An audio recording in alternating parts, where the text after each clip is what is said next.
ठीक है, या तो तुम मर जाओगे या फिर तुम मतलब तब तक।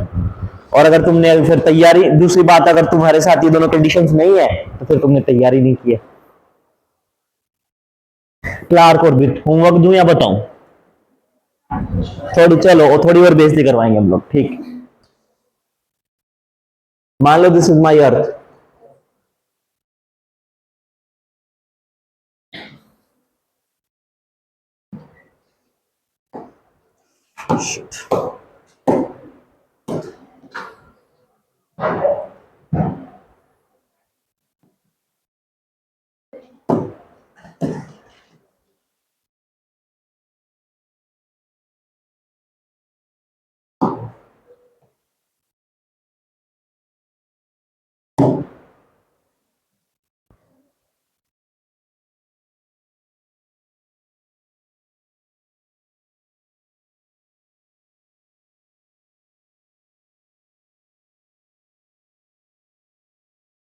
नहीं ऐसे वाले में नहीं, मैं वैसे उस पे ही बनाता हूं, देखो वैसे वैसे समझ में। अब मान लो ये मेरी अर्थ है,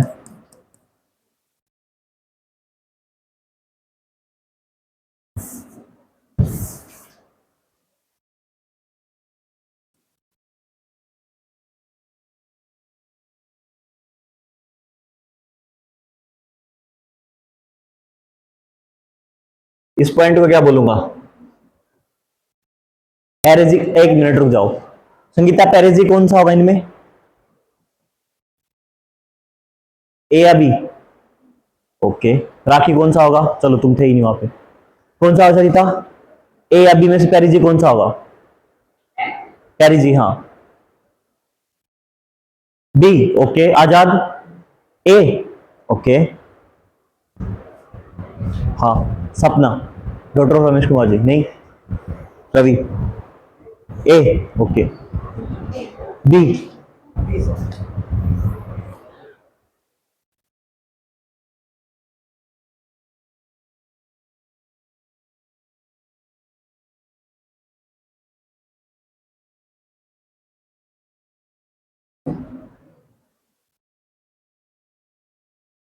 बात नहीं करनी अब।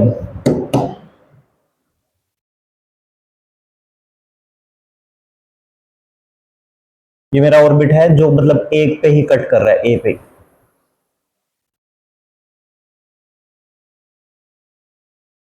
कोई ना कोई ऑर्बिट बनेगा, दो पॉइंट बनेंगे अर्थ के, एपेजी पेरेजी वाले।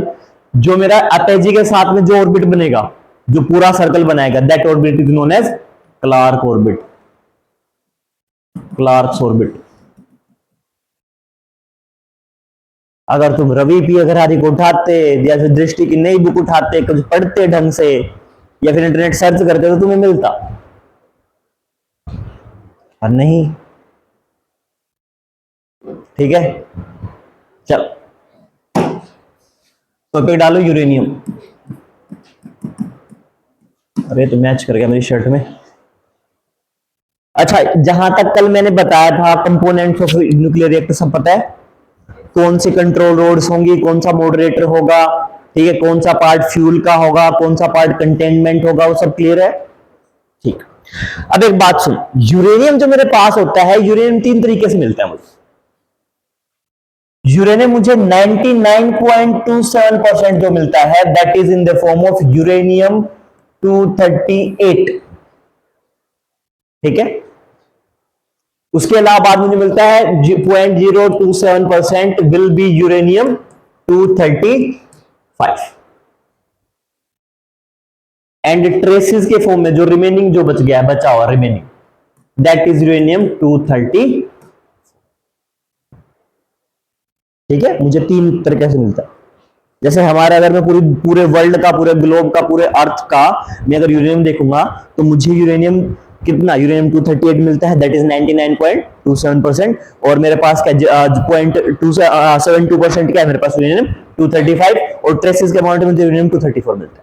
लेकिन मैंने आप लोगों को बताया था न्यूक्लियर, जब मैं फ्यूजन की बात करता हूं तो अगर न्यूक्लियर फ्यूजन में मुझे किसका यूज करना है, फ्यूल का, और फ्यूल मेरा कौन होगा, यूरेनियम। तो मेरे लिए अगर यूरेनियम है तो uranium this is the fusion, this is the fissile material.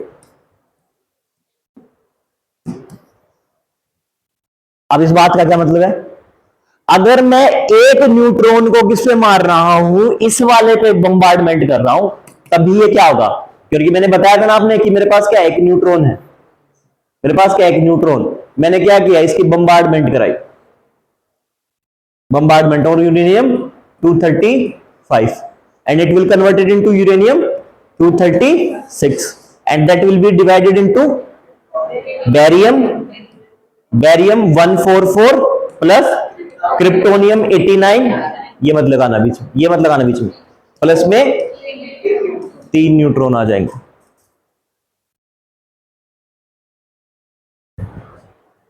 3 neutron आ जाएंगे। यानी अगर मुझे न्यूक्लियर एनर्जी का प्रयोग करना है, याद ध्यान दो सारे, अगर मुझे यूरेनियम एनर्जी का यूज करना है तो मुझे कौन सा चलाना पड़ेगा, मुझे न्यूक्लियर फिजाइल मेटेरियल यूज करना पड़ेगा, और तीनों यूरेनियम में सिर्फ यूरेनियम 235 क्या है मेरे पास फिजाइल। अब अगर मैं देखता हूं तो uranium is found in the form of ores, ore की फॉर्म में होगा, ठीक है, और मेरे पास कौन से होंगे, यूओएक्स, मोस्टली क्या होंगे, यूरेनियम डाइऑक्साइड, मोस्टली क्या होगा, यूरेनियम डाइऑक्साइड, या फिर आप क्या बोल सकते हैं इसको, ऑक्साइड्स ऑफ यूरेनियम। दिखाई दे रहा है, चेंज करूं कलर को, चेंज कर लेता हूं, चेंज कर लो ना, फ्लैश लग रहा है मुझे भी, लगा कि नहीं है, तो मेरे पास क्या है, ऑक्साइड्स ऑफ यूरेनियम होंगे मेरे पास, ऑक्साइड्स ऑफ यूरेनियम, ठीक है, या फिर क्या है, यूरेनियम डाइऑक्साइड।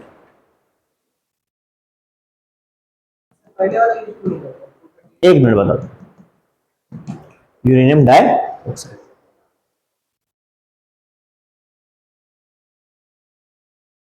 ठीक है।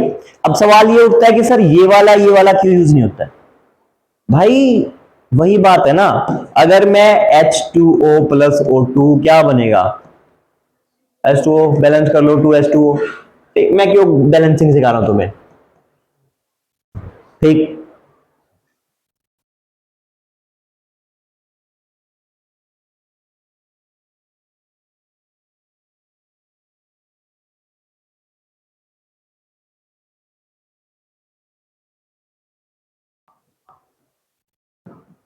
फिर मुझे जरा फर्क क्या है,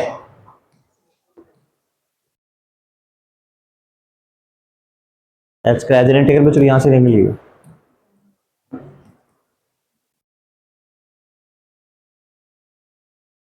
अमाउंट ऑफ एनर्जी निकली, फर्क दोनों में क्या कुछ चेंज है, तो अगर मैं क्या करता हूं, अगर मैं सिर्फ मैंने क्या किया, अगर मैं हाइड्रोजन को, तुम थे नहीं शायद उस क्लास में, अगर मैं क्रायोजेनिक टेम्परेचर हाइड्रोजन को कहा -253 डिग्री सेल्सियस पर, ऑक्सीजन को -186 डिग्री सेल्सियस या 192 डिग्री सेल्सियस पे ले जाऊंगा तो मेरा पानी बनेगा, और ये मेरा कहां है, रूम टेम्परेचर, यहां पे भी पानी बन रहा है, लेकिन यहां पे कोई एनर्जी निकली, इतनी थोड़ी सी कम एनर्जी निकली, कोई मतलब नहीं, ये मैं क्या क्रायोजेनिक फ्यूल में यूज कर रहा हूं, तो मेरे पास सर्टेन कंडीशन है। सेम मेरे पास क्या है, अगर मैं यूरेनियम का प्रयोग कर रहा हूं तो मेरा सिर्फ इकलौता ये ऐसा है कि जब मैं इसके ऊपर क्या करूंगा, एक बम्बार्डमेंट दूंगा, किसकी किसकी बम्बार्डमेंट दूंगा, न्यूट्रॉन की, तभी वो क्या देगा मुझे, टूट जाएगा, बहुत सारी एनर्जी देगा, यहां पे एनर्जी भी आ रही है मेरे पास, एनर्जी भी आ रही, ये 3 एरो लगाने का मतलब ये कि बहुत ज्यादा मात्रा में energy, high energy, tremendous amount of energy, तो मतलब 3-4 डंडे खड़े होकर लगा दिए ऊपर की तरफ करते arrow, that is a ट्रेमेंडस amount of energy, बताना पड़ता है भाई, तुम पता नहीं क्या सोच लो, ठीक है, तो इसीलिए ये क्या है 235 में, और जबकि यूरेनियम उसके साथ ऐसा नहीं है, 238 के साथ ऐसा नहीं हो रहा, और जब मैं देखता हूं नेचर में, तो नेचर में मेरा अगर मुझे एक एटम मिलेगा तो मतलब अगर मुझे यूरेनियम ऑक्साइड मिल रहे हैं, एक पैलेट होगा, तो उस पैलेट में कितना है, पैलेट समझते हो, पैलेट समझते हो, जिसको पैलेट नहीं समझ रहे तुम्हें समझते हो क्या होता है, अच्छा समझते हैं, एक्सप्लेन नहीं कर सकते, ओके फाइन, कोई बात नहीं। वो देखा तुमने उपले, गोबर, क्या बोलते हैं उनको उपलों को, अरे उपले तो नहीं बोलते, कुछ और बोलते हैं हरियाणा में, गोसे, राइट, गोसे, गोसे देखा तुम लोगों ने, सेम वैसे ही, कि मतलब कोई फिक्स शेप नहीं है उसमें, बहुत सारे ऐसे और पैलेट्स के फॉर्म में होते हैं, ठीक है, तो वैसे उस गोसे के शेप में नेचुरल फॉर्म में होंगे, तो उसमें देखूंगा तो क्या मिलेगा मुझे, ये मिले, ठीक है। अब मेरे पास एक चीज और है, there is another concept, that concept is known as enrichment of uranium. लिखो,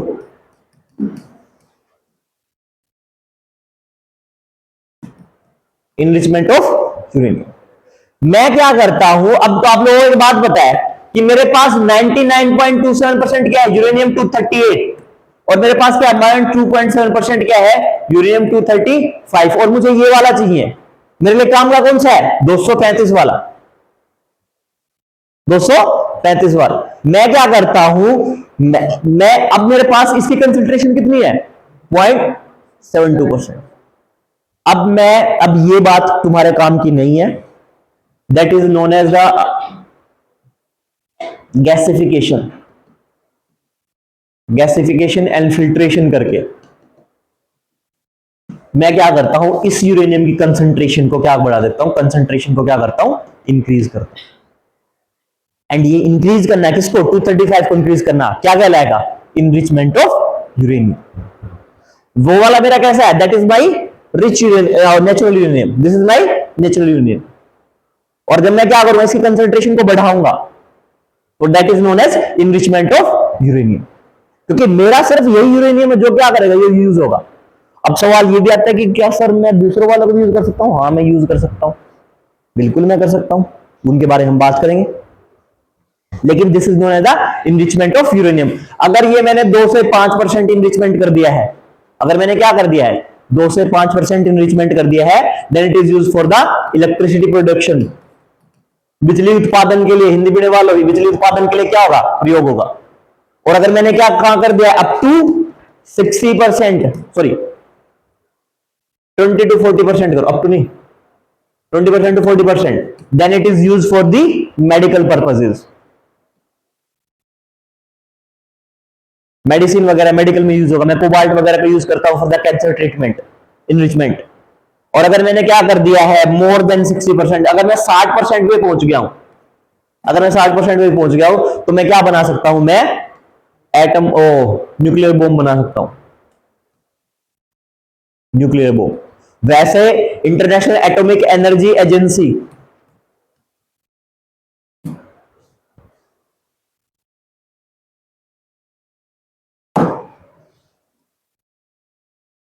इंटरनेशनल एटॉमिक एनर्जी एजेंसी, इनके अकॉर्डिंग क्या है, this is the watchdog of IAEA, वो वॉचडॉग फॉर द वॉचडॉग है यूएन का। यानी क्या है, जितने भी आपके पास क्या है पावर प्लांट है, सब पे क्या करेगा, नजर रखेगा। ठीक है, तो ये क्या मानते हैं, ये मानते हैं कि 60% से ज्यादा अगर इन्वेस्टमेंट हो गया तो कंट्री क्या है, न्यूक्लियर बॉम्ब बनाने की कगार पे है। और कंप्लीट इन्वेस्टमेंट कितना होता है, 90%, अप टू 90% क्या हो जाएगा, मिलिट्री ग्रेड यूरेनियम हो जाएगा। इसको मैं मिलिट्री ग्रेड बोल सकता हूं, ये सब क्या है, these are the military grade uranium.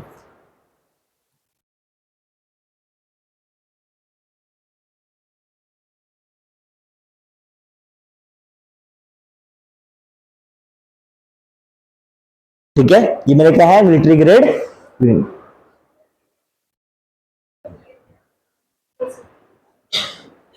Nuclear bomb के लिए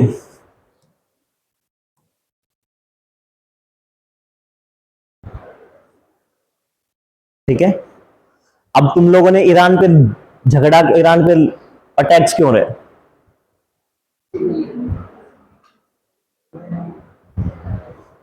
वो क्या कह रहे हैं, वो ये कह रहे हैं कि यूरेनियम क्या है, इनरिचमेंट की इस कगार पे पहुंच गया, क्या दिक्कत, बैलेंस ऑफ पावर वो सब IR में बात करेंगे। ठीक है, होमवर्क डालो, 7 या 8 लाइन छोड़ो। ठीक है, और वहां पे आपने लिख के आना है इंटरनेशनल एटॉमिक एनर्जी एजेंसी के बारे में। और जैसे बिल्कुल कुछ भी नहीं छोड़ना है, खोजी कुत्तों के जैसे सब कुछ पढ़ के आना है इसके बारे में। International atomic energy agency, IAEA।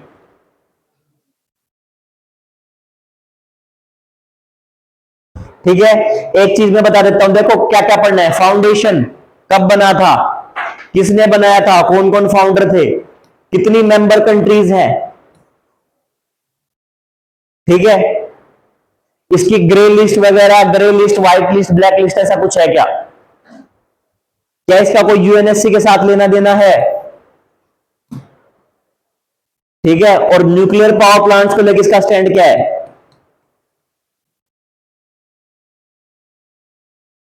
Nuclear power plants को लेकर इसका स्टैंड क्या है?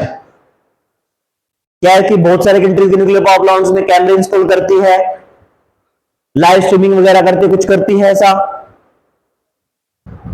ठीक है, कल पूछूंगा मैं, छुट्टी नहीं है, पूछने। ठीक है, समझ में आ गया? अगर मैं मेरे पास दो तरीके हैं। एक तो मैं क्या करूं, यूरेनियम को नेचुरली यूज कर लूं। गाइस सुनो, यूरेनियम को क्या करूं, नेचुरली यूज कर लूं।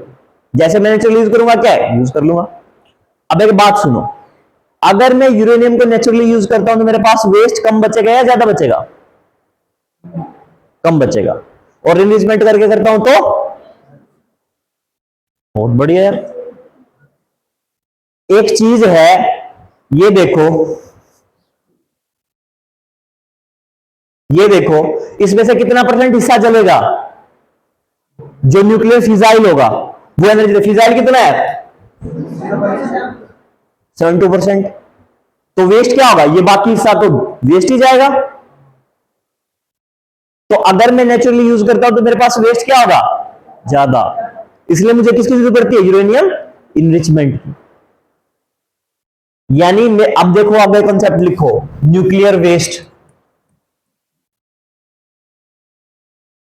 Waste, versus spent fuel.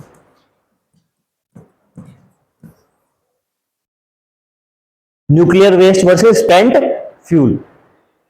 Nuclear waste जो होगा, जब मैं क्या करूंगा, जब अब देखो, अगर मैंने 100% नहीं तो 80 to 90% मेरा सारा का सारा क्या है, यूरेनियम जो फ्यूल है मेरा, यूज कर लिया है, तो मेरे पास जो बचेगा दैट इज न्यूक्लियर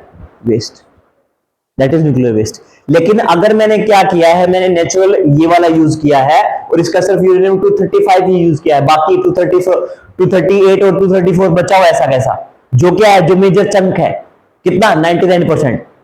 यानी मेरे पास अगर भाई लोगों 100 किलोग्राम यूरेनियम है नेचुरल, तो कितना यूज कर पाऊंगा अगर मैं नेचुरल यूज कर रहा हूं? 720 ग्राम।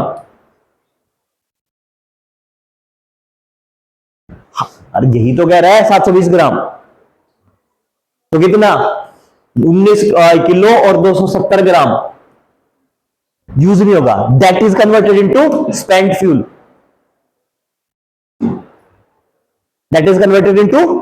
हाँ क्या कह रहे थे?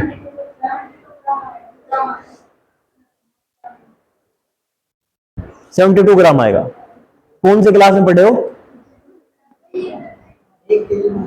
1 किलोग्राम में 1000 होता है, 1000 किलोग्राम। कोई बात नहीं, हो जाता है। I can also make mistake, मैं मैथ पढ़ाऊंगा तो मेरे साथ भी हो जाए, कोई बात नहीं, होता है, वी आर ह्यूमंस। ठीक है, कोई बात नहीं, हो जाता है। ठीक है, पर हाँ मतलब मैं, हो रहा है मुझे, मतलब जैसे जैसे एग्जाम नजदीक हो जाएगा, हो सकता है कि मैं तुम लोगों को ज्यादा डांटने लग जाऊं। इट्स मतलब सिंपल। ठीक है, तो उसमें इतना फील नहीं करना। ठीक है, 72 ग्राम, 720 ग्राम, बाकी जो मेरा बचेगा that is my spent fuel. आपको दो कंसेप्ट समझ में, न्यूक्लियर वेस्ट कौन सा होगा? जब मैं कंप्लीट यूज कर लूं, यानी मैंने क्या किया, मैंने किसी तरीके से इसमें से 80 से 90 किलोग्राम पूरा यूज कर लिया, सारा सारा कर गया, that is my spent fuel. That is my nuclear waste. और अगर मेरा क्या है, 720 ग्राम ही कर पाया और 999 किलोग्राम और 270 ग्राम बच गया, तो that is my spent fuel. ऐसा होता नहीं एग्जैक्टली, बट सिमिलर डेटा है, आपको समझाने के लिए बताया। ठीक है, तो आपको पता लगा स्पेंट फ्यूल क्या, नेचुरल यूरेनियम क्या होता है, यूरेनियम इनरिचमेंट क्या है, कौन सा यूज होगा, कहां का यूज हो गया पता। एक चीज और, हाँ ये स्पेंट फ्यूल, न्यूक्लियर वेस्ट सब है, क्लियर है? ठीक है, चल अब लिखो टाइप्स ऑफ न्यूक्लियर रिएक्टर्स। मैं एक बार फिर से कह रहा हूं, अगर तुम्हें कूलेंट मॉडरेटर नहीं पता है, मैं दोबारा बता दूंगा अभी, वरना फिर मैं सीधा निकलूंगा। बताना है दोबारा? बताऊं? देख लो, मेरा टाइम तो वेस्ट होगा ही। हाँ ये है ही ना, थैंक यू यार, बच गया बहुत सारा टाइम। देख, मेरे पास सबसे पहले है, एक है मेरे पास, अगर मैं बात करूंगा तो मेरे पास कंफ्यूजिंग वाला एक तो है मेरे पास मॉडरेटर। ठीक है, आप लोगों ने एक चीज सुनी कि मैं न्यूट्रॉन को क्या कर रहा हूं, बम्बार्डमेंट, न्यूट्रॉन की बम्बार्डमेंट करा रहा, किसके ऊपर, यूरेनियम 235। किससे बदल जाएगा पहले, यानी यूरेनियम 235। अब देख लो, जिसको और आसानी से बता, 235 का मतलब क्या है, 235 ही क्या है, इलेक्ट्रॉन, 235 ही क्या है, प्रोटॉन, और 235 ही क्या है, न्यूट्रॉन। लेकिन जब ये क्या होगा, जब इसमें एक एक्स्ट्रा जाएगा, it will converted to uranium 235, यानी इलेक्ट्रॉन 236, क्या आ जाएगा, इलेक्ट्रॉन कितने, 235, प्रोटॉन कितने, 235, लेकिन न्यूट्रॉन कितने, 236। ठीक है, इसलिए वो क्या आ जाएगा, अनस्टेबल हो जाएगा, इसलिए क्या आ जाएगा, अनस्टेबल, और अनस्टेबल होते it will break, and break किसमें, क्रिप्टोनियम 89, barium 144, beryllium, and then we have 3, और यही तीन वाले आगे किसमें, यूरेनियम 235 पे अटैक करेंगे, यूरेनियम 235 पे अटैक करेंगे, और यूरेनियम 235, फिर तीन आगे किसमें, 9 में। याद आ रहा है, कुछ बताया था लास्ट क्लास में।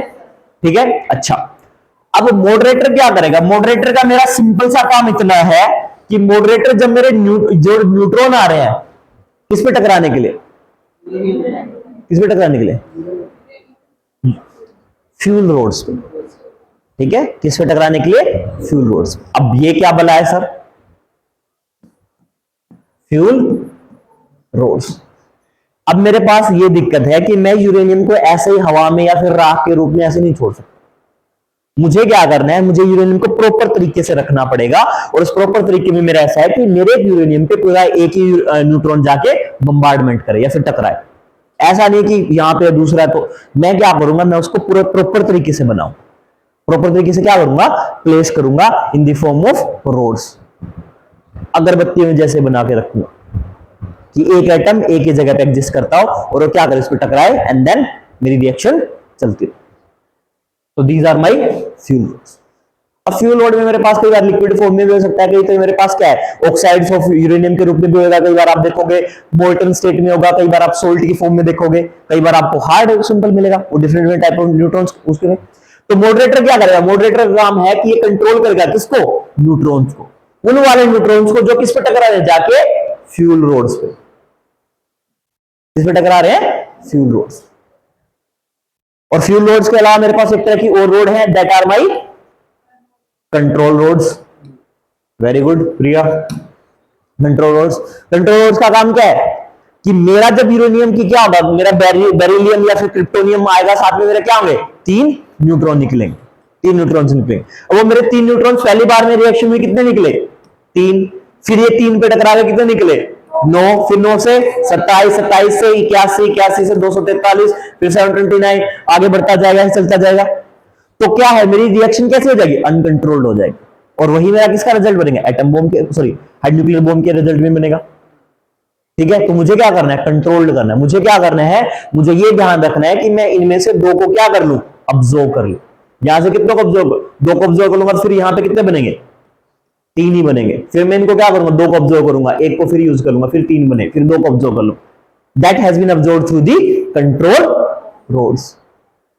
कंट्रोल रोड्स का एक काम और भी है, कंट्रोल रोड्स क्या करते हैं, जब आपको क्या करना है, जब आपको प्लांट बंद करना है कुछ टाइम के लिए, न्यूक्लियर पावर प्लांट, या फिर आपको रिएक्शन स्टॉप करनी है, तब भी आप क्या कर सकते हो, कंट्रोल रोड का यूज करके स्टॉप कर सकते हो। कैसे, कैसे,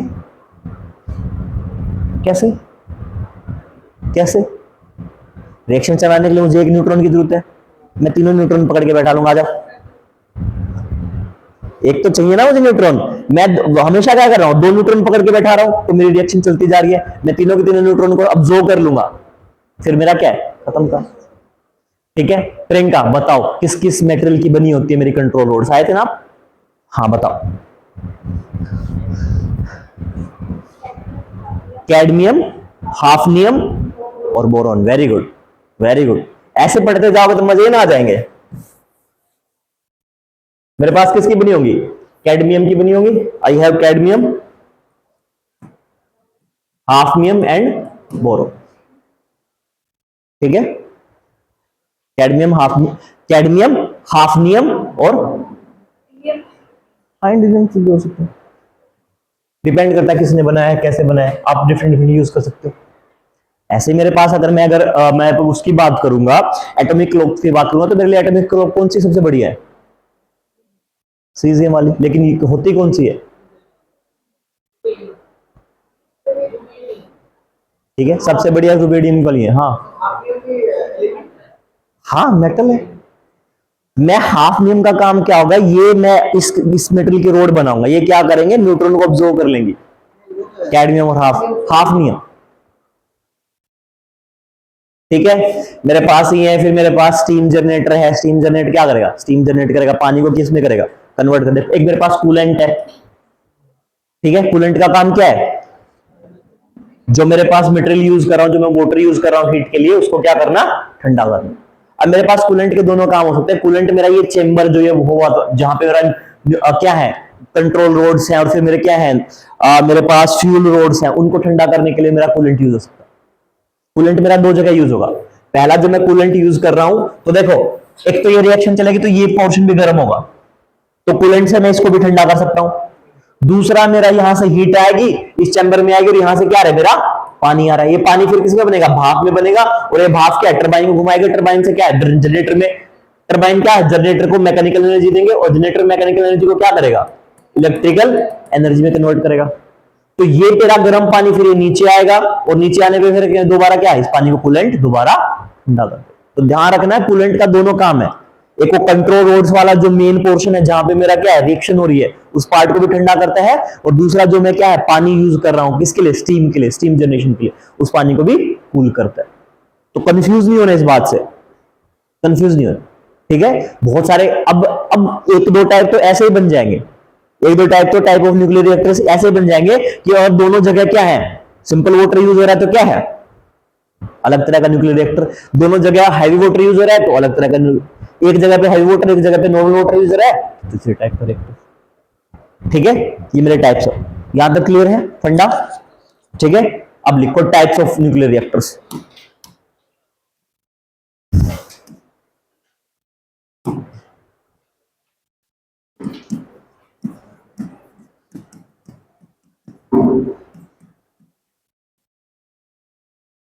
फर्स्ट टाइप लिखो प्रेशराइज्ड,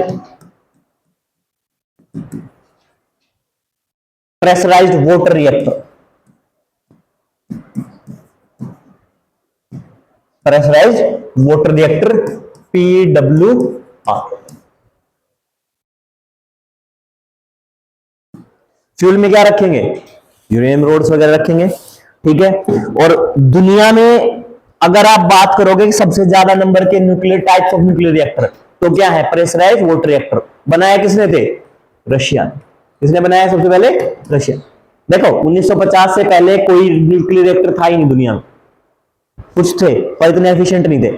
यू अगर बात करोगे तो बहुत पहले मिल जाएंगे आपके, लेकिन सबसे बड़ी टेक्नोलॉजी स्टार्ट कब हुई, 1950 के दशक के बाद में रिवोल्यूशन आया, रशिया ने बनाया। और पूरे वर्ल्ड में अगर आप देखोगे तो 70% अगर आप न्यूक्लियर रिएक्टर देखोगे तो कैसे होंगे, pressurise water reactor, pressurise water reactor.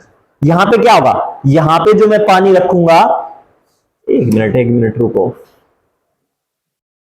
मुझे जरूरत है उसकी, एक सेकंड, एक मिनट गाइस।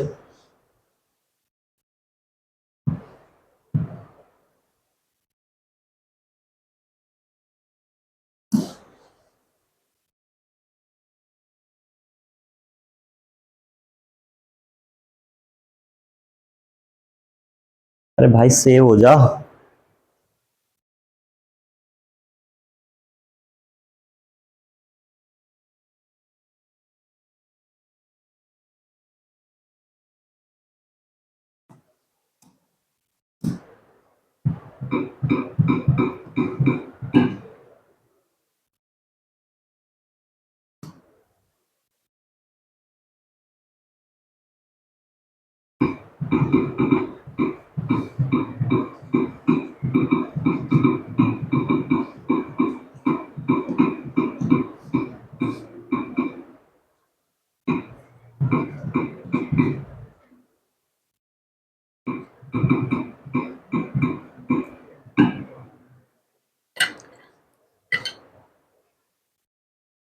देखो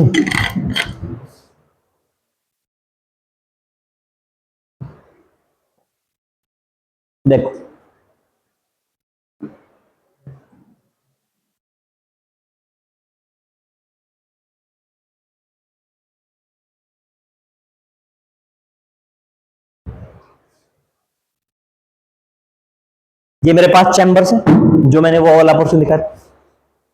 चैम्बर्स में मेरा क्या यूरेनियम है, इन चैम्बर्स के अंदर क्या यूरेनियम रोड्स होंगे, तीन चैम्बर, चार चैम्बर है, एक दो तीन चार। ठीक है, यहां से क्या, यहां से पानी जा रहा है, ऊपर वाले सेक्शन से क्या होगा, मेरे को हीट जाएगी, हीट जाएगी, और हीट जाके यहाँ क्या पानी के साथ रिएक्ट करेगी। आगे देखो आप लोग, भाई चल जा, क्या दिक्कत होगी।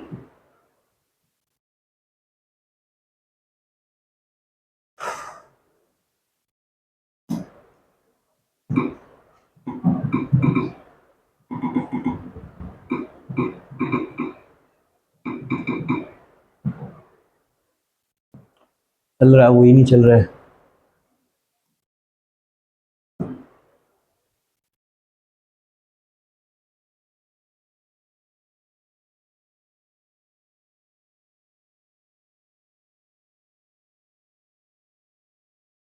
हाँ,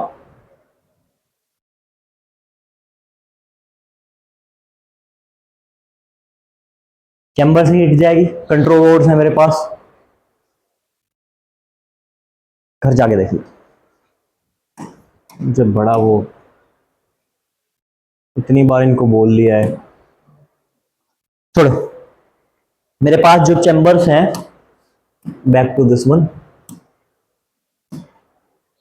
यहां पे, ठीक है, मेरे जो चैम्बर है यहां से जो मेरा वाटर होगा, दैट ये जो मैं वाटर यूज कर रहा हूं यहां, इनको कूल करने के लिए, that water is the pressurised water.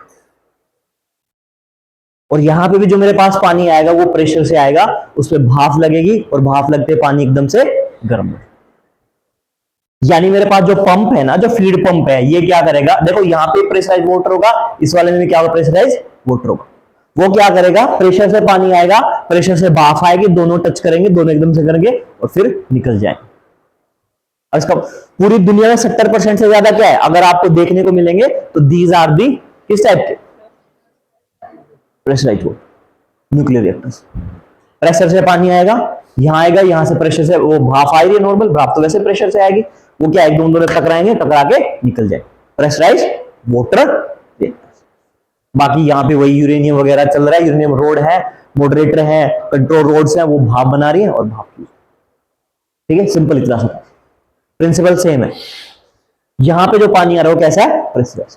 पूरी दुनिया में 70% क्या कौन यूज कर रहा है, पूरी दुनिया अगर आप अगर पूरी दुनिया में 100 न्यूक्लियर रिएक्टर्स हैं तो 70 कौन से होंगे, प्रेशराइज वाटर रिएक्टर्स। ठीक है, बनाया किसने, इन्वेंट भाई रशिया। अब रशिया इतने फ्रेंड है, हर जगह ये आपको देखने को मिलेगा। सेकंड लिखो, boiled water reactors, BWR।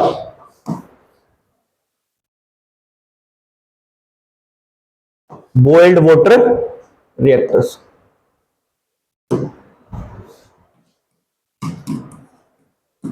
Boiled water reactors, BWR। ठीक है, इन्वेंटेड बाय यूएस। किसने बनाए थे, यूएस ने बनाए थे। और अगर पूरे वर्ल्ड में देखोगे तो 15 किसने, यूएसए ने, किसने बनाए, यूएसए ने। अगर देखोगे पूरे वर्ल्ड में क्या है, 15% जगहों पे आपको बॉइल्ड वाटर रिएक्टर्स दिखाई दे, बॉइल्ड वाटर रिएक्टर्स दिखाई दे। ठीक है, इवन यूएसए, ठीक है, यूएसए, ताइवान और यूएसए जितने फ्रेंड्स कंट्रीज है, सब क्या अगर यूज करेंगे, बॉइल्ड वाटर। वहां आ जाओ, सिंपल क्या होगा, यहां से कैसा पानी जाएगा, बॉइल किया, उसमें स्टीम लगेगी, तो बॉइल करेंगे मतलब क्या है, बहुत इजीली बॉइल, इजीली क्या बन जाएगा, भाप में बन जाएगा, स्टीम में बन जाएगा। एंड देन, ठीक है, थर्ड टाइप लिखो, pressurise heavy water reactors. Pressure, हाँ, pressurised heavy water reactors. Third लिखो, pressurise heavy water, third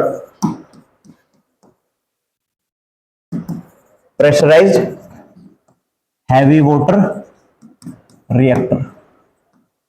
that is known as PHWR। इसको कनाडा 1953 में कनाडा ने इसको यूज किया था। किसने बनाया था? Made by Canada and they are famously known as, ठीक है, आप CNDU, कैंडू बोल लो, चंदू बोल लो, जो आपकी मर्जी, दीज आर नोन दी कैंडू। और 1980 के दशक में इंडिया इनको यूज करता आ रहा है, 1980 के दशक से। और पूरे वर्ल्ड में अगर आप देखोगे तो 11% कंट्रीज में आपको ये देखने को मिलेगा, 11% कंट्रीज में। और इवन क्या है, इवन बहुत सारी countries like China, countries like Pakistan, countries like India, they are using this CANDU. अब यहां पे क्या है सबसे बड़ी बात, अब तक के जो मेरे दो पहले रिएक्टर्स थे वो क्या यूज कर रहे थे? They are using enriched uranium. अब इनरिच्ड यूरेनियम करने में आपको टेक्नोलॉजी चाहिए। कैसे टेक्नोलॉजी चाहिए? देखो, इनरिचमेंट करने का सबसे बेसिक तरीका ये है कि आपने वो देखा है, जैसे आप सबका ब्लड टेस्ट किया जाता है, कैसे ब्लड टेस्ट किया जाता है? ऐसे। सर जो हमें दिखता है हम तो उसी की बात करेंगे, हमें नहीं पता वो सैंपल ले जाते हैं अंदर, फिर क्या करते हैं? किसी को पता है कैसे करेंगे?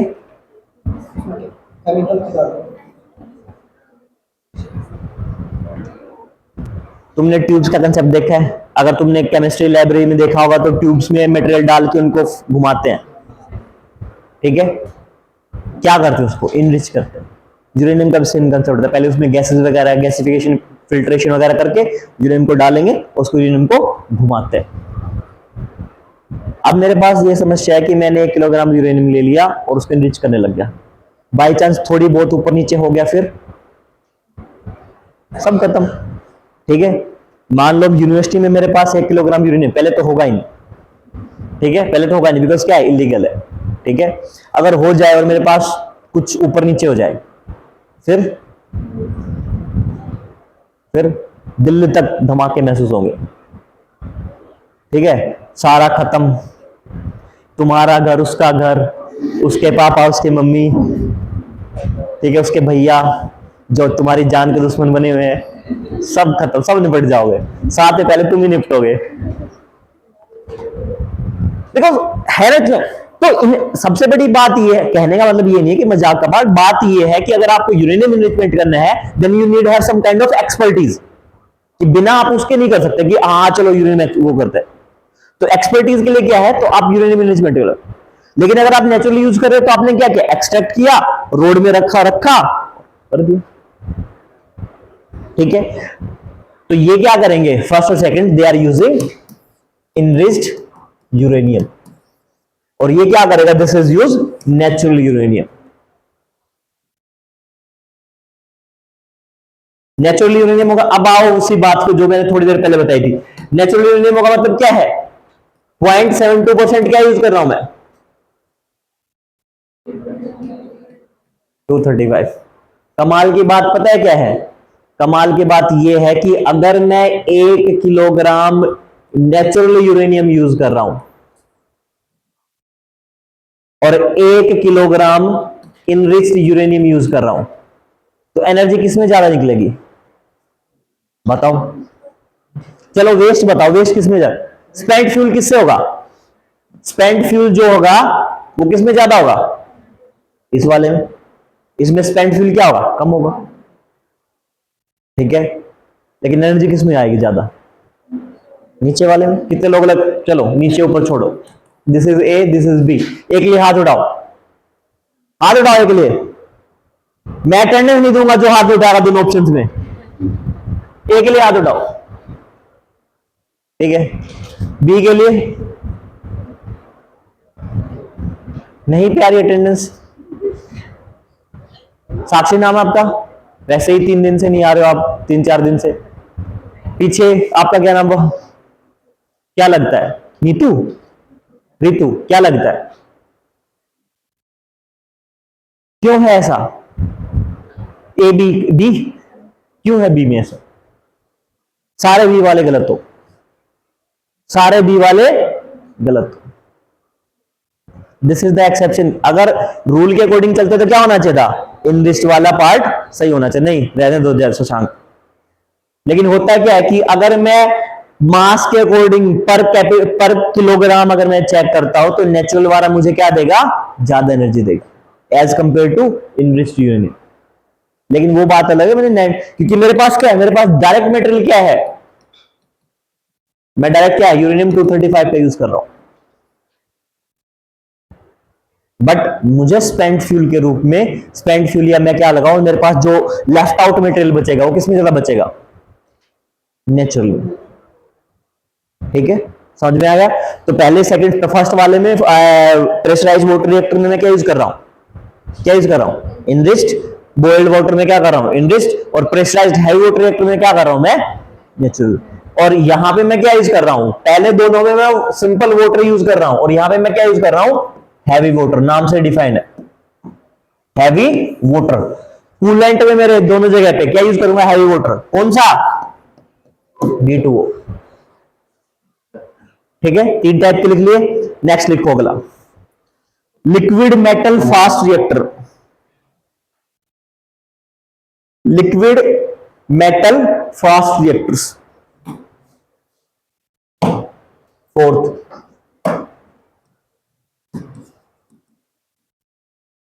लिक्विड मेटल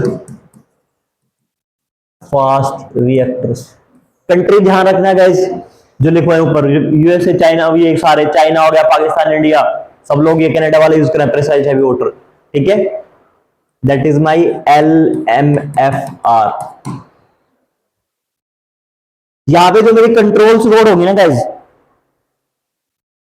जो मेरा कोर होगा, जो मेरा बेस है, जो मेरा कोर है, उसमें मैं क्या यूज करूंगा, मैं यहां पे सोडियम लेड यूज करूंगा।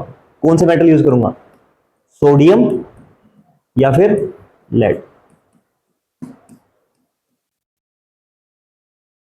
NaPb इनका सिंबल है। ठीक है, जैसे तुम्हारा होता अपने दोस्तों को लेके, पागल, चुड़ैल, बहन, मित्र। वैसे सोडियम के लिए क्या है, Na। ठीक है, और लेड के लिए क्या है, Pb। ठीक है, तो मैं यहां पे क्या करूंगा, जो मेरे पास कोर है, जो बेस है मेरा, जहां पे यूरेनियम के मेरे पास कोर रोड है, फ्यूल रोड, वहां पे कौन सा मेटल यूज कर रहा हूं मैं, सोडियम। और एंड इस टाइप के they are used as liquid metal fast reactors. नहीं है काम पे। नेक्स्ट लिखो ज्यादा, 5वां टाइप, फटाफट लिखो। आगे वाले पहले 3 ही कामयाब थे, 5वां लिखो।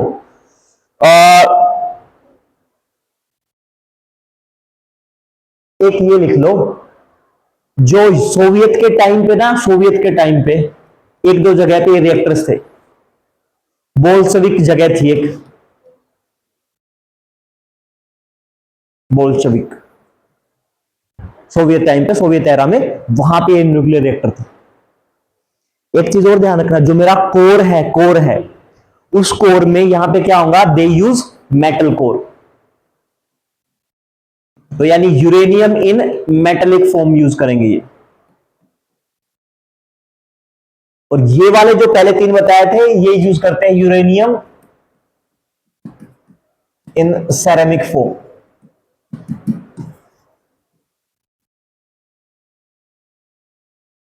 और इसका मतलब क्या है, जो मेरा कोर के जो बेस बना हो ना, जो मेरा कोर है, जहां मेरे कंट्रोल रोड्स वगैरह है, नॉट कंट्रोल रोड्स, जहां मेरे फ्यूल रोड्स वगैरह है, उनके साथ मैं क्या यूज कर रहा हूं, मैं वहां पे सेरेमिक मटेरियल यूज कर रहा हूं आज के मॉडर्न टाइम में। लेकिन अगर मैं मेटल यूज कर देता हूं, then it is known as liquid metal fast reactor.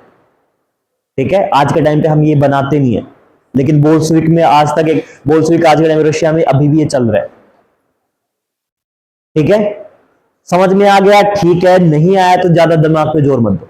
ठीक है, हाँ, सेरेमिक के नहीं देखे तुमने, क्रोकरी वगैरह की सेरेमिक के जो मेटल देखे हैं, देखे ना, घर में बनते हैं यूटेंसिल्स वगैरह सेरेमिक के, वही वाला सेरेमिक है। जो मेरा यूरेनियम जहां पे मैंने रखा हुआ है, उसके ऊपर मैंने क्या यूज किया, वहां पे क्या यूज किया, मटेरियल यूरेनियम के साथ में। अगर मैं मेटल यूज कर, सेरेमिक यूज करो सेरेमिक फॉर्म में, अगर मेटल कर रहा हूं तो यूरेनियम इन मेटेलिक फॉर्म। ठीक है, नेक्स्ट लिखो गाइस, नेक्स्ट है हमारे पास में molten salt reactors. Molten salt reactors हटा है मेरे, सॉरी पांचवा मेरे पास मोल्टन सोल्ट रिएक्टर्स, MSRS। ठीक है, यहां पे जो मैं यूज करूंगा, मैं सॉलिड फ्यूल रोड्स को यूज करूंगा। मैं कैसी रोड यूज करूंगा? Solid fuel roads.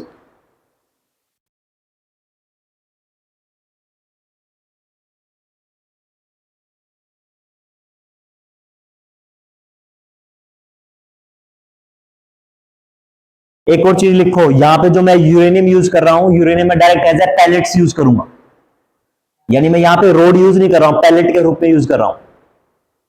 बाकी सब में मैं क्या है, मैं बाकी सब में फ्यूल रोड्स बना रहा हूं, स्पेशल फ्यूल रोड्स। यहां पे मैं किस डायरेक्ट एज ए पैलेट के रूप में, पैलेट वही गोसों के रूप में, pellets, uranium pellet direct use कर रहा हूं। और यूरेनियम पैलेट डायरेक्ट यूज करने के लिए I have use another metal, जो यूरेनियम के साथ यूज करूंगा, एंटीसिड्स, क्या नाम एंटीसिड्स है, क्या है, एक्टिनिड्स।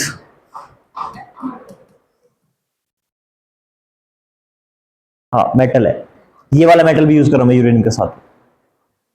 ठीक है, एंड समटाइम्स मैं क्या यूज करता हूं, समटाइम्स मैं यूरेनियम के पैलेट्स के साथ में I also use mix up of the thorium also using thorium. ठीक है, ये भी मेटल है, सॉरी रेडियो एक्टिव मेटल है। नहीं गिरेगा ये, महसूस हो रहा है गिरेगा खुशी? मेरे पास क्या है, मेरे पास यूरेनियम है, मेरे पास क्या है, प्लूटोनियम है, एंड मेरे पास क्या है, थोरियम। ये तीन चीजें हैं जिनको मैं यूज करता हूं। आगे बताऊं मैं कैसे यूज कर रहा है। तो मेरे पास क्या है, पांचवा क्या है, मोल्टन सोल्ट रिएक्टर्स। इसमें मैं क्या यूज करूंगा, इसमें मैं सीधा डायरेक्ट सॉलिड फ्यूल यूज करूंगा, और सॉलिड यूरेनियम यूज कर रहा हूं in the form of pellets. ठीक है, गोसों के रूप में, और उनके साथ में मैं क्या यूज कर रहा हूं, मेटल एक्टिनिड्स। ठीक है, और पैलेट्स में मैं कई बार मिक्स क्या कर देता हूं, थोरियम भी मिक्स करता रहे। That is my molten salt reactors. Next लिखो guys, advanced gas cooled reactors, advanced gas cooled reactors, advanced gas cooled reactors, AGRS, AGRS। ठीक है, यहां पे मैं वाटर यूज नहीं कर रहा हूं, मैं क्या यूज करूंगा, गैस यूज करूं। किसको ठंडा करने के लिए, जो मेरे कूलेंट्स वगैरह, कूलेंट के रूप में। और गैस मेरी कौन सी होगी, कार्बन डाइऑक्साइड।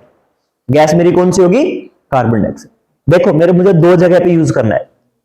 ठीक है, मैं क्या है, मैं कूलेंट में ग्रेफाइट यूज करूंगा, ध्यान रखना गाइस, ग्रेफाइट भी यूज करूंगा।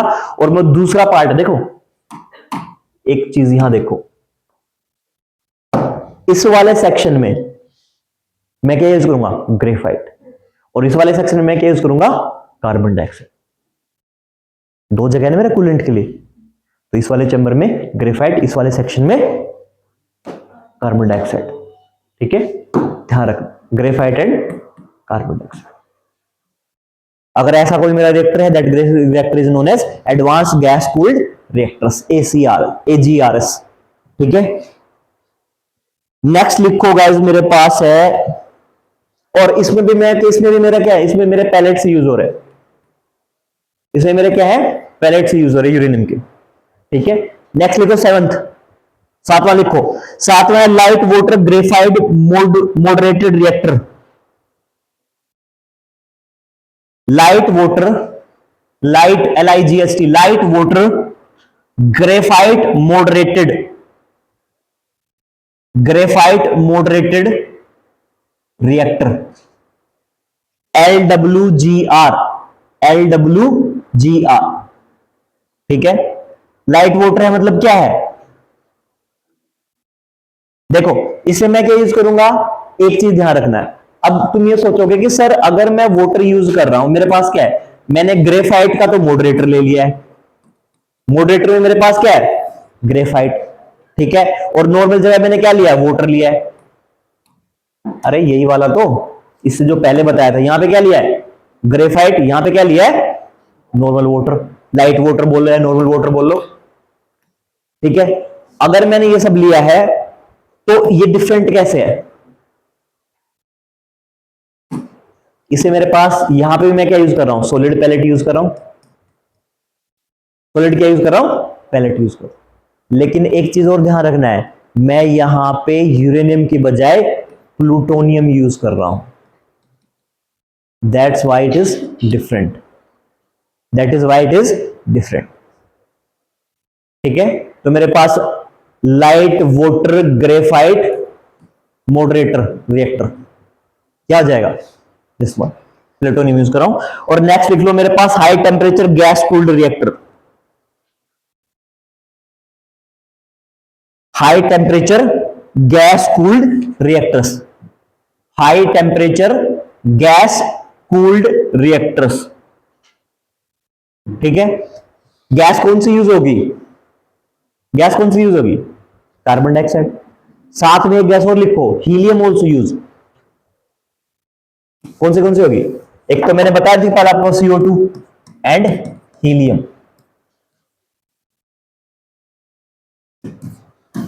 CO2 एंड हीलियम, ठीक है। और यहां पे फ्यूल रोड्स में मेरे पास क्या होगा, ग्रेफाइट होगा, फ्यूल रोड्स होंगी, नहीं फ्यूल रोड्स होंगी, मेरे यूरेनियम होगा फ्यूल रोड्स में मेरे पास, ठीक है। और दो चीज ध्यान रखनी है, जो मेरे पास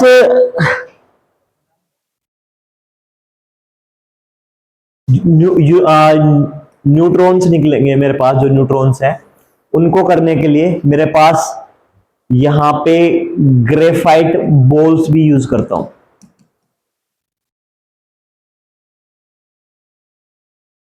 समझो ये, सुनो, मुझे न्यूट्रॉन को करने के लिए मेरे पास कंट्रोल रोड होंगी या फिर मेरे पास मॉडरेटर होंगी। अब तक मैं मॉडरेटर में क्या यूज कर रहा था, रोड यूज कर रहा था, रोड पे टकरा रहे थे तब यूज हो रहा था। लेकिन पहली बार इस रिएक्टर में मैं बॉल यूज करूं, यानी मैंने शेप चेंज कर दी, मैंने कुछ नहीं किया। पहले मेरे पास क्या थे, रोड के फॉर्म में रोड थे, बहुत सारी रोड मैंने रखी थी, रोड पे यूरेनियम सॉरी न्यूट्रॉन टकरा रहे थे और न्यूट्रॉन टकरा के अब्जॉर्ब हो जा रहे थे। लेकिन यहां पे मैं क्या यूज कर रहा हूं, बॉल की शेप, किसकी शेप में यूज कर रहा हूं, बॉल की शेप। बॉल मेरे पास क्या होंगे, अगर मेरे पास रोड है तो रोड कैसे, मेरे पास ग्रेफाइट की रोड है, ठीक है। और अगर मेरे पास बॉल्स हैं तो बॉल्स किसके फॉर्म में है, they are made of silica, silica, ball जो बनाई है किससे बनाई है, सिलिका से, ठीक है। And there is a material full, अगर मैं पूरा मटेरियल यूज करूंगा तो मेरे पास क्या है, सिलिका कार्बाइड।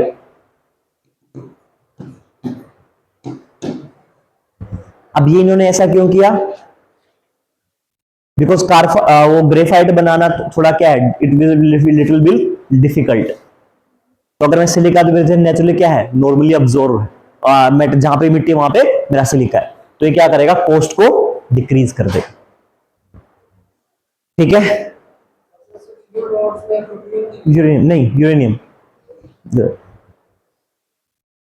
ठीक है। अब लिखो मेरा, ये अगर नहीं समझ में आया तो कोई दिक्कत नहीं गाइस, ठीक है। सबसे इंपॉर्टेंट है मेरे पास, लिखो फास्ट न्यूट्रॉन रिएक्टर, एक और लिख लो, fast neutron reactors, fast neutron reactors.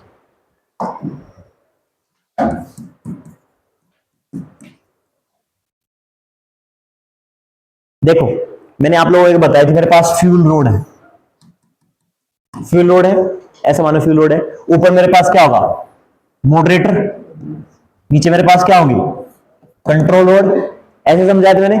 यहां से मेरा क्या होगा, न्यूट्रॉन निकलेंगे, एक न्यूट्रॉन निकलेगा, यहां से मेरे पास क्या होंगे, 3 न्यूट्रॉन निकलेंगे, उनको कंट्रोल रोड ऑब्जर्व कर लेंगे, और जो 2 को ऑब्जर्व कर लेंगे, एक को दोबारा यूज करेंगे, मे भी इसको कनेक्ट कर दे उसको,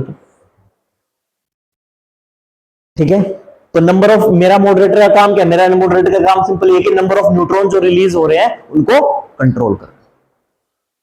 अब मुझे एकदम से बहुत एनर्जी चाहिए तो मैं क्या करूं, अगर मुझे चूल्हे में बहुत ज्यादा एनर्जी चाहिए तो मुझे क्या करता हूं, मैं फ्यूल को ज्यादा जलाता हूं, चाहे मैं लकड़ी ज्यादा जलाऊं चाहे मैं LPG ज्यादा जलाऊं। तो उस टाइम में मैं क्या करूंगा, अगर मैं मॉडरेटर हटा दूं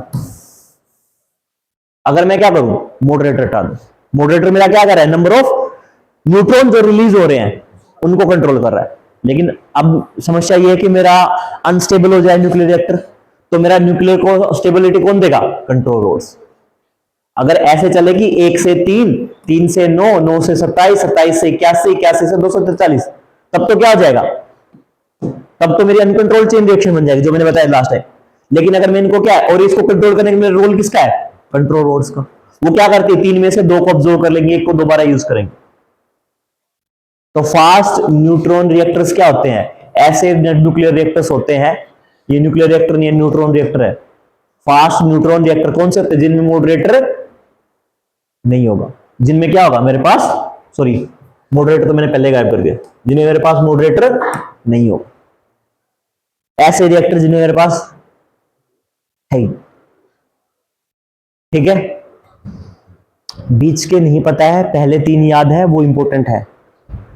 pressurise water reactor, boil water reactor, दूसरा तीसरा प्रेशराइज हैवी वाटर रिएक्टर। बीच में अगर भूल भी जाओगे तब भी काम चल जाएगा, अगर तुम्हें याद है, तुम्हें फ्लोट करना है, बिकॉज है एग्जिस्ट करते हैं तो मैंने बताया, पर पहले 3 नहीं भूलना है। अब जो बताऊंगा वो नहीं भूलना है, लिखो, बहुत important. Breeder reactors, breeder reactors,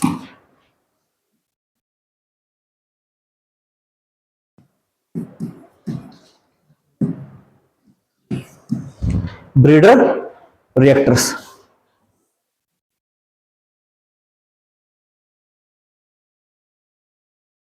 ठीक है, अब इसमें मेरे पास 2 तरीके के होते हैं।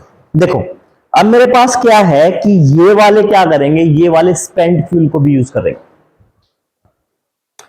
सुनो, इसको समझने से पहले एक चीज समझो, मेरे पास नेचुरल यूरेनियम था, मैंने क्या किया, 235 को यूज कर लिया, पीछे मेरे पास क्या बच गया, 238 बच गया। ठीक है, अब वो जो 238 बचा है, that is characterised as the spent fuel. ठीक है, अब सुनो, पानी पी लो। ठीक है, गायत्री को पानी पिलाओ। ठीक है, बहुत दूर है, तुम आते पूछेगा तब तक और कोई और दे देगा। This is known as a helping hand. अच्छा, एक बात बताओ मुझे, यूरेनियम का यूज ही क्यों कर रहे हैं,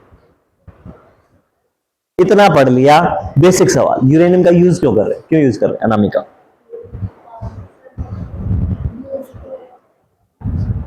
अरे तुम्हारा नंबर आया था पूछूंगा, जिसे तुम्हें पूछूंगा तब तुम नहीं बताओगे। हाँ, मिलिट्री यूज। चलो छोड़ो, तुम बताओ, बताओ तुम बताओ, क्यों जरूरत पड़ी यूरेनियम की, न्यूक्लियर पावर प्लांट्स में जरूरत क्यों ही पड़ी, क्या ही मतलब, मेरा क्या ही फायदा है इसमें, क्यों ही कर रहा हूं मैं, खुशी क्यों, इलेक्ट्रिसिटी जनरेट करने के लिए। इलेक्ट्रिसिटी जनरेट, ये तुम चला रहे हो पंखे। ठीक है, एक चीज सुनो, इंसान बन जाओ, जब भी रूम से बाहर जाओ तो पंखे बंद किया करो।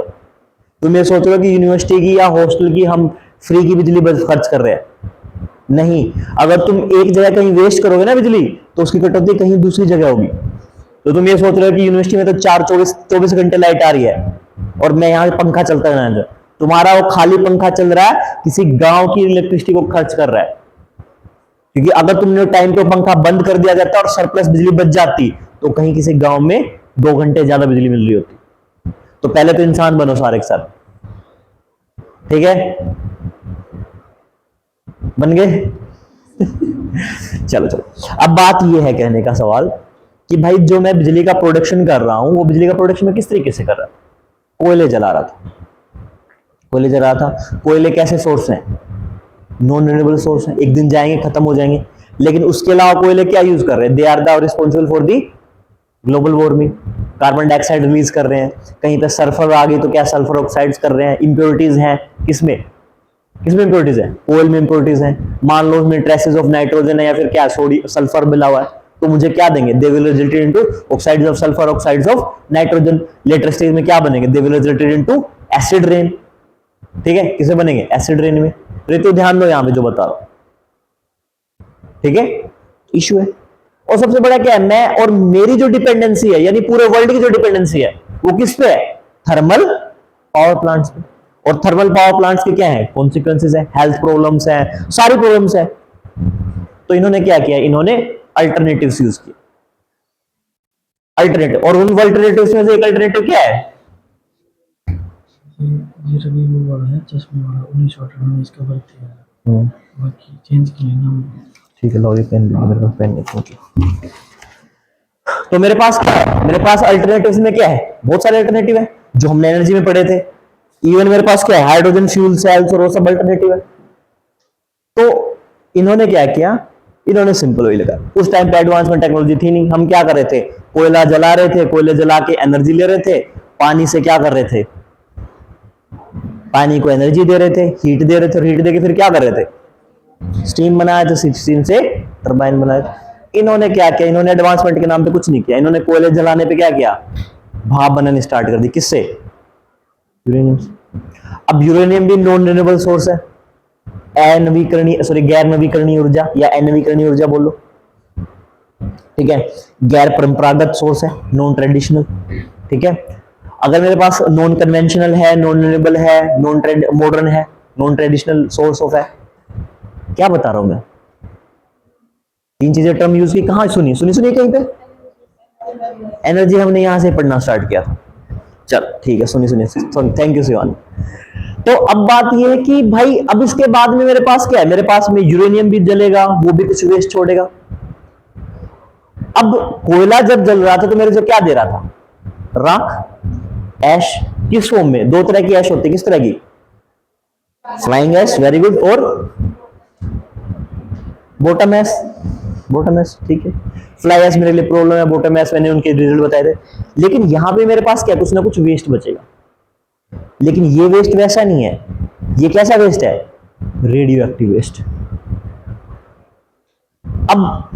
अब हर एक कंट्री जो न्यूक्लियर एनर्जी बना रही है वो कैसी कंट्रीज हैं, या तो डेवलप्ड कंट्रीज हैं या फिर क्या है, हाई डेवलपिंग कंट्रीज है, लाइक इंडिया, लाइक पाकिस्तान। अब जब ये, अब तुम राख यूज किया, राख के मैंने यूज बताए तुम्हें, कहां कहां यूज करते थे पता है तुम, ठीक है। वो प्रेग्नेंट लेडीज के साथ भी राख यूज कर रहे थे, बहुत बुरी हालत थी।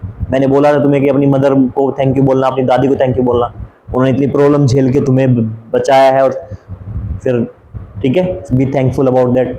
याद आ रहा है, कनेक्ट कर पा रहे हो। अब वो तो मैंने डंप कर दिया, अब मैंने क्या किया, कुछ टाइम पे फिर मैं उस राख को उपले वगैरह बना रहा हूं, या फिर मैंने क्या किया, भैंसों के नीचे फेंक दिया, मिट्टी में मिला दिया।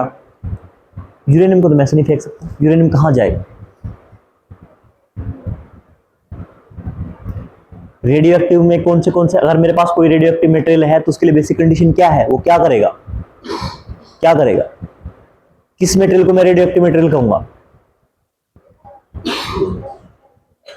Very good. देखो घबराना नहीं, इतना घबराते नहीं है, सब पता है, ऐसे कॉन्फिडेंस से बताना। अगर मेरा मटेरियल क्या रिलीज कर रहा है, alpha beta gamma rays use कर रहा है, मे बी वो यूवी रेज कर सकता है, मे बी अगर यूवी नहीं कर रहा है तो क्या गामा रेज करेगा, एक्स रेज रिलीज करेगा, ठीक है। अल्फा बीटा गामा तो करेगा, उसके साथ में एक्स रेज कर सकता है, गामा रेज रिलीज कर सकता है, ठीक है। तो मुझे क्या है, मुझे प्रॉपर कंटेनमेंट की जरूरत। अच्छा, अगर तुम्हारी नौकरी लग जाए बार्क में, what is BARC, Bhabha atomic research centre, BARC, बार, ठीक है, एटॉमिक एनर्जी में काम करते।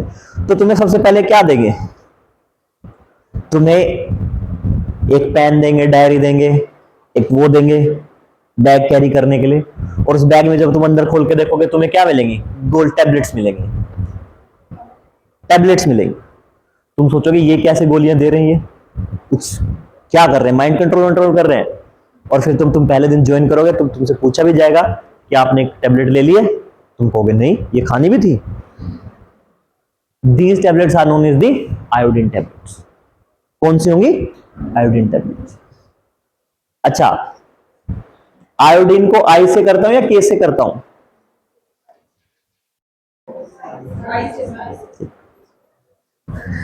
अच्छा पोटेशियम, पोटेशियम, हाँ ठीक है, बात नहीं करनी। तो उसका काम क्या होता है कि वो क्या करते हैं, अगर मेरी बॉडी कभी भी रेडियो एक्टिव मटेरियल के कांटेक्ट में आएगी तो आयोडीन क्या करता है, एज ए प्रोटेक्शन के लिए काम करता है, ठीक है। आयोडीन का और क्या कोई काम है, गोइटर्स, और क्या है, और क्या होते हैं, और क्या बोलते हैं उनको, एक थायराइड। थायराइड की कंडीशन में क्या करता है, हम क्या यूज कर रहे हैं, we are eating the fortified iron fortified salt. Iron fortified salt होता है ना, टाटा नमक, देश का नमक क्या है, आयोडीन, आयोडीन फोर्टिफाइड नमक। आपको क्या, क्योंकि बेसिक नमक है, नमक नॉर्मल खा रहे हो, सबके अंदर क्या थी, सबके अंदर इसकी थायराइड की प्रॉब्लम आ गई थी, खासतौर से महिलाओं में। अब थायराइड की प्रॉब्लम आ रही तो कैसे ठीक किया जाए, सबको दवाइयां बांटे, बहुत बड़ी प्रॉब्लम है। तो गवर्नमेंट ने एक इनिशिएटिव लॉन्च किया। इनिशिएटिव लॉन्च करने में उन्होंने क्या किया कि भाई सबसे बेसिक इम्यूनिटी उठाओ, क्या है, नमक। नमक कंपनीज को ऑर्डर दे दिया कि सारी नमक कंपनियां क्या करो, उसमें कम मात्रा में क्या डाल दो, आयोडीन डाल दो। कि आपको एकदम से ज्यादा आयोडीन नहीं खाना, हल्का हल्का कंज्यूम करते रहो कम अमाउंट में आयोडीन, तो आपको थायराइड, क्या है, गोइटर्स, इनकी समस्या नहीं होगी।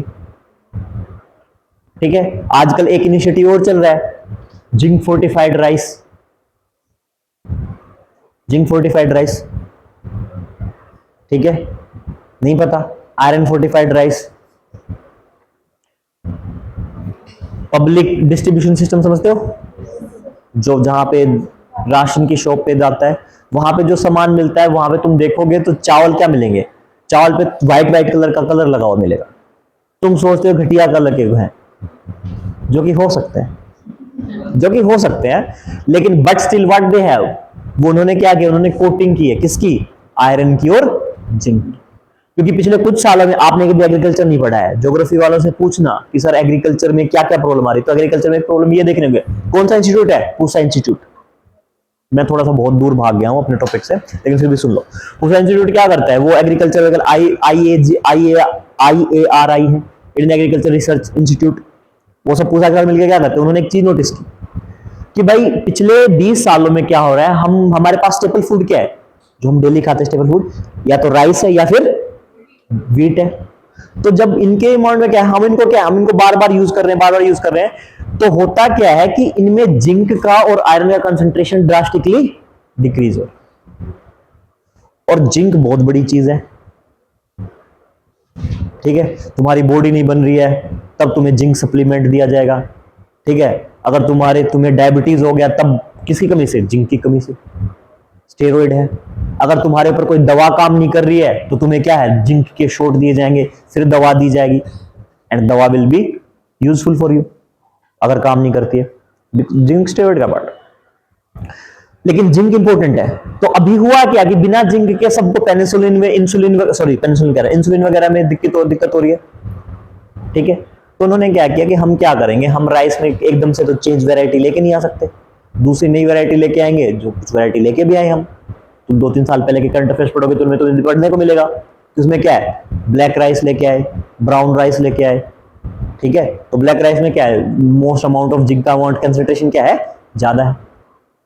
तो वो क्या करेंगे, अब हर एक कोई अफोर्ड नहीं कर सकता, हम तो 30 रुपए वाले चावल खाते हैं, या फिर जो राशन में मिलेंगे। तो गवर्नमेंट ने क्या किया, जो राशन में आप चावल दे रहे हो उनके ऊपर क्या है, आप उनके ऊपर कोटिंग कर दो, जिंक थोड़ा डालो उस पर और उसको मिला दो।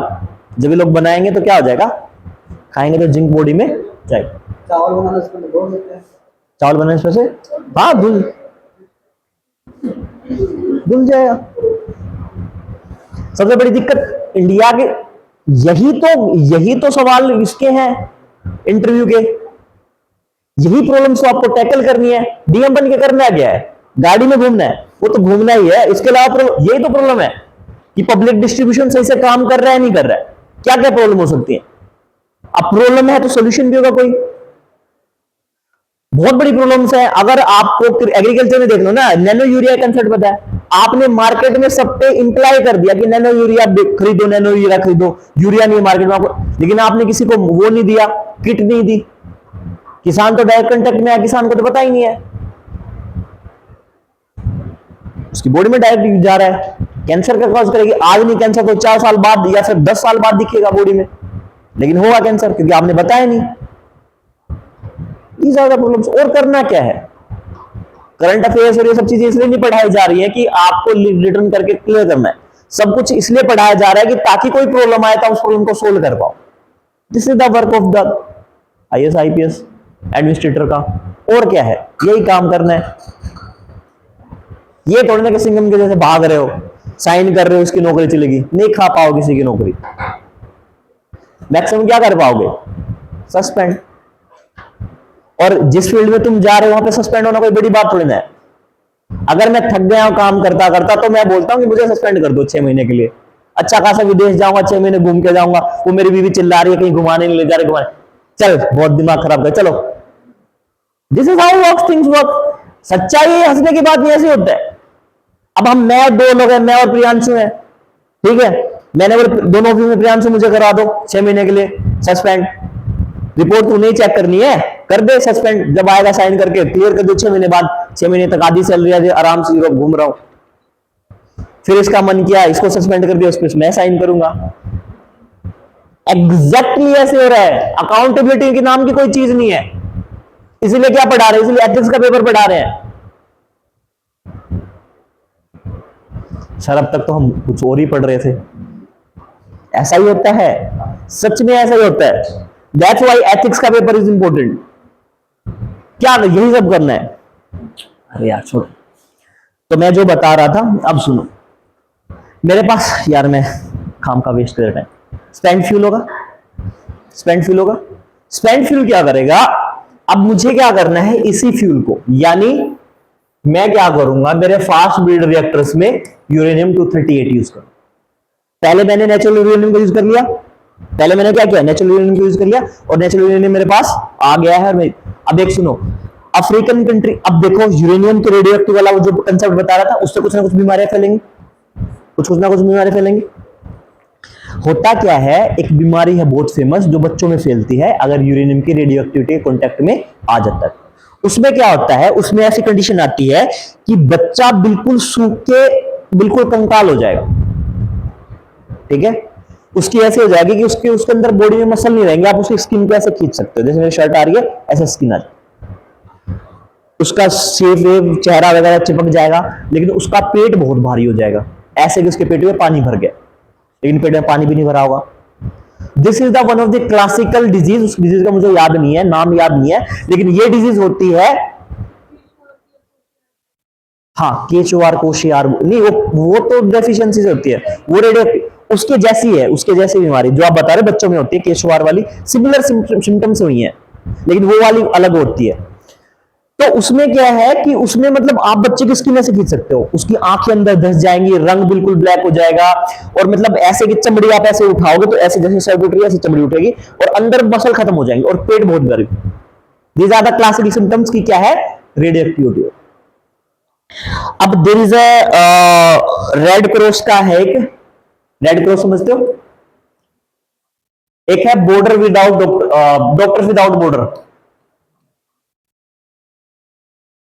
इसको कुछ और ही बोलते हैं, इसका इंग्लिश ट्रांसलेशन ही है डॉक्टर विदाउट बॉर्डर, ठीक है। वैसे पढ़ोगे तो फ्रेंच में है इसका ट्रांस, पता नहीं फ्रेंच में स्पेनिश में है, ठीक है, मुझे वो एग्जैक्टली अभी ध्यान नहीं आ रहा है क्या है। तो ये लोग क्या करते हैं, ये रेड क्रॉस के अंडर में आते हैं, ये लोग हर एक कंट्री में जाते हैं और वहां पे ढूंढते हैं, मतलब देखते कोई बीमारी तो ट्रीटमेंट करते हैं फ्री ऑफ कॉस्ट, खास तौर से अफ्रीकन कंट्रीज में। तो अफ्रीकन कंट्रीज में गए, उन्होंने देखा कि ऐसे हो रहा है और ये बीमारी के सिम्टम्स लगाए। अब समस्या ये थी कि सबको पता है कि सिम्टम्स किसके हैं, न्यूक्लियर रेडियो एक्टिविटी की, यूरेनियम रेडियो एक्टिविटी के, अगर या रेडियो एक्टिविटी के कारण क्या है, बॉडी में टॉक्सिसिटी होगी है, and that's why these symptoms comes और दिस प्रॉब्लम कम। लेकिन समस्या ये कि यूरेनियम भी होना चाहिए।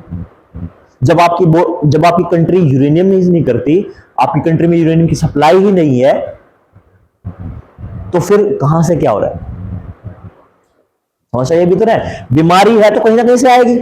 अगर मुझे मतलब किसी को भी पर्सन को भी एड्स हुआ है तो किसी इंफेक्टेड पर्सन के कांटेक्ट में आएगा, या फिर उसको ब्लड इन्फ्यूज हुआ होगा, ऐसा कुछ, तभी तो उसको एड्स हुआ। ऐसा तो नहीं कि कहीं हुआ तो कोई ना कोई जीरो पेशेंट होगा, कोई ना कोई किसी कांटेक्ट में मैं आके मुझे इंफेक्टेड या कोई XYZ पर्सन इंफेक्ट हुआ होगा।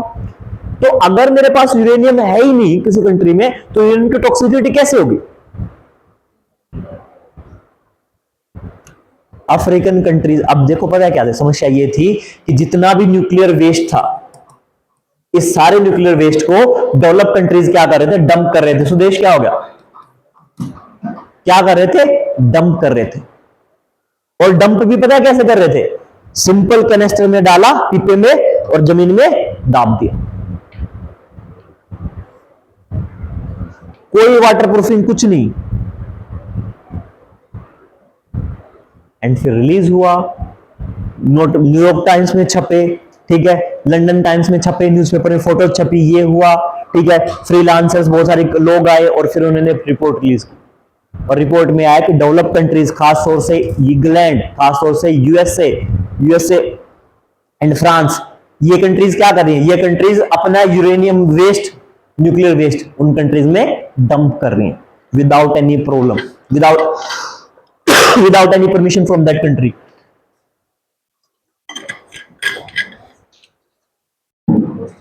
हाँ कोई नहीं, जाओ। फिर हुआ क्या, 2-3 मिनट में कंक्लूड कर देता हूं, ज्यादा नहीं खींचेंगे। फिर हुआ क्या कि उन कंट्रीज ने परमिशन नहीं मिली, कुछ नहीं हुआ, नथिंग एल्स, डायरेक्ट उन्होंने क्या किया, डंप कर दिया।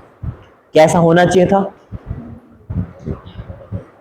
एक ऐसा ही केस पे मूवी भी बनी है, तुम लोगों ने साउथ में जो सूर्या देखा है, सूर्या एक्टर है, हाँ, सेम ऐसी मूवी बनी है, सूर्या सिंघम 2 नाम से मूवी है, उसमें मैं, और वो जीटीवी पे खूब आती रहती है, इन पे चैनलों पे चलती रहती है, सूर्य यूट्यूब पे मिलेगी, सूर्या 2 के नाम से है, सिंघम 2 के नाम से है, यूट्यूब पे अवेलेबल है। उसमें कंडीशन दिखाई कि उसले कंपनी क्या कर रही है, यहां पे मेडिकल वेस्ट डंप कर रही है without any permission, without any authority. And then फिर क्या हुआ, कंट्रीज का नाम सामने आया, कंट्रीज ने पता है क्या किया, कंट्रीज को माफी मांगनी चाहिए। हुआ क्या, कंपनीज ने बोला कि we don't know this yet, हमने किसी थर्ड पार्टी को वो दिया था कि आपका काम, किसी कोई कंपनी थी, हमने उसको टेंडर दे रखा है, उन कंपनी का काम क्या है, न्यूक्लियर वेस्ट को डिस्पोज करना, हमें नहीं पता, उस कंपनी पे कर। और पता है क्या पता लगा, कंपनी भी उन्हीं कंट्रीज की, उन्हीं कंट्रीज के नेताओं, कंपनी बैन हो गई, उसकी जगह दूसरी कंपनी खुल गई, सारा ढोपा कंपनी पे डाल दिया, no will be responsible for that, कहानी खत्म। अब क्या हो रहा है, अब सारा का सारा न्यूक्लियर वेस्ट उठा के समुद्र में डाला जा रहा है, क्योंकि इंसान के पास कैपेसिटी नहीं है, कहां क्या करने की, 3600 मीटर से नीचे जाने की। तकरीबन इंडिया ने थोड़े दिन पहले 660 मीटर नीचे तक जाने की कैपेसिटी हासिल की है।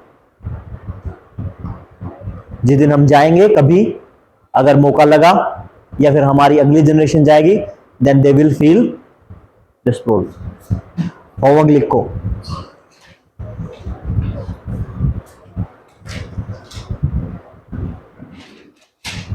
environmental and health problems caused by uranium nuclear waste, problems caused by health and environmental problems caused by nuclear waste, nuclear waste से होने वाले पर्यावरणीय और स्वास्थ्य समस्याएं, ठीक है,